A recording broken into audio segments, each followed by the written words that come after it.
ಗುಂಪಲ್ಲಿ ಬರಲ್ಲ ಸಿಂಹದ ರೀತಿ ಹೊಡಿತೇನೆ ಚೈತ್ರ ಆವಾಸ್.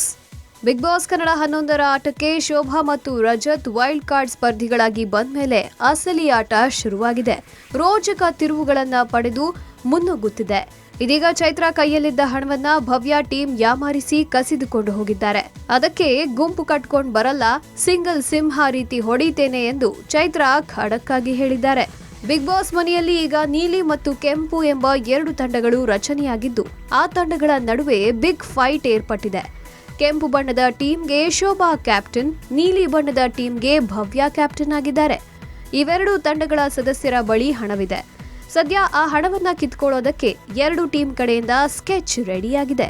ಇಂದು ವಾಹಿನಿ ಹಂಚಿಕೊಂಡಿರುವ ಪ್ರೋಮೋದಲ್ಲಿ ಚೈತ್ರ ಬಳಿ ಇದ್ದ ಹಣವನ್ನ ಭವ್ಯ ತಂಡದ ಗೌತಮಿ ಯಾಮಾರಿಸಿ ಎತ್ಕೊಂಡು ಬಂದಿದ್ದಾರೆ.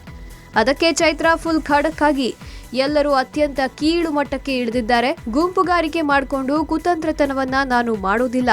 ಡ್ರಾಮಾ ಕ್ವೀನ್ಗಳು ಯಾರು ಎಂದು ಗೊತ್ತಾಯ್ತು. ನನ್ನ ಆಟವನ್ನ ಇನ್ಮೇಲೆ ಶುರು ಮಾಡ್ತೀನಿ ಎಂದು ಗುಡುಗಿದ್ದಾರೆ. ಗುಂಪು ಕಟ್ಕೊಂಡು ಪ್ಲಾನ್ ಮಾಡ್ಕೊಂಡು ಬರಲ್ಲ, ಸಿಂಗಲ್ ಸಿಂಹ ಥರ ಹೊಡಿತೀನಿ ಅಂತ ಘರ್ಜಿಸಿದ್ದಾರೆ ಚೈತ್ರ. ಅಂದಹಾಗೆ ನಿನ್ನೆಯ ಸಂಚಿಕೆಯಲ್ಲಿ ಎದುರಾಳಿ ತಂಡದ ಐಶ್ವರ್ಯ ಬಳಿ ಇದ್ದ 2,000 ಹಣವನ್ನ ಕದ್ದುಕೊಂಡು ಬಂದಿದ್ರು ಚೈತ್ರ. ಇದು ಐಶ್ವರ್ಯಗೆ ಬಹಳ ನೋವು ತರಿಸಿತ್ತು. ಅದಕ್ಕೀಗ ಚೈತ್ರ ಹಣವನ್ನ ಭವ್ಯ ತಂಡದವರು ಯಾಮಾರಿಸಿ ತಿರುಗೇಟು ಕೊಟ್ಟಿದ್ದಾರೆ. Digital desk, public music.